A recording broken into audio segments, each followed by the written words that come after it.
Hi, I am here from Baltimore. Have you guys ever been there? Yeah, I got a couple of people saying no and like a hard no. That's cool. I am from Baltimore. I'm from there originally, and I find when you're from Baltimore, people will ask you very silly questions about Baltimore.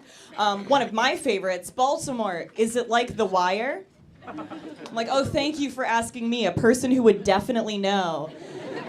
Cool. Is it like The Wire? The Wire, of course, is an HBO show, not a documentary, set in Baltimore about drugs, crime, crooked cops. And you're like, okay, that happens here sometimes too. A lot of the time. But Baltimore is also like Step Up. Or Step Up to the Streets, depending on your neighborhood. And Step Up, if you don't remember, also set in Baltimore, is a dance film where a young white man introduces a young white woman to hip hop.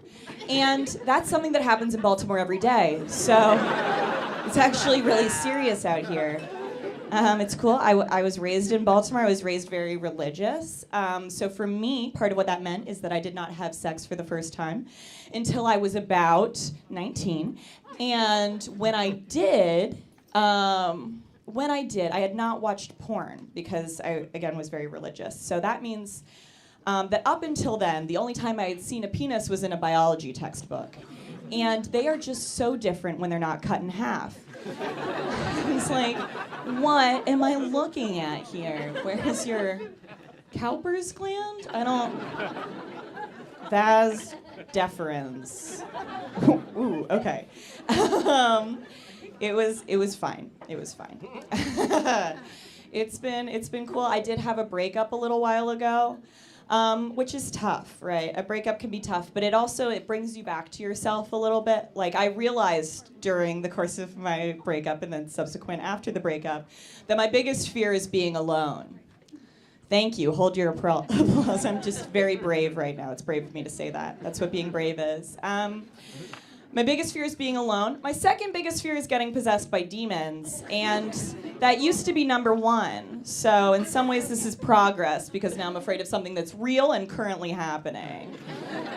And it's interesting too because you start thinking about it and you're like, wow, yeah, getting possessed by demons would definitely suck, but at least then I wouldn't have to just listen to my thoughts all the time, It might be nice to get a little company around here. Right? And there's also, there's hidden benefits, right? Things that people don't talk about to getting possessed by demons. For example, I've always wanted to speak another language fluently, and getting possessed is like Rosetta Stone to the max. You're going to be speaking living languages, dead languages we don't speak in this dimension. It's going to be, you could talk to anybody, really.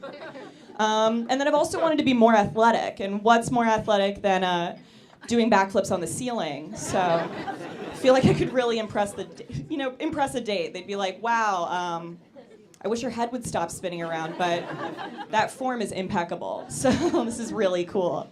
Things have been looking up for me, though. I'm a teacher. That's my main thing that I do. And a child has recently been telling me, a first grader has been telling me that we're going to move into a house together.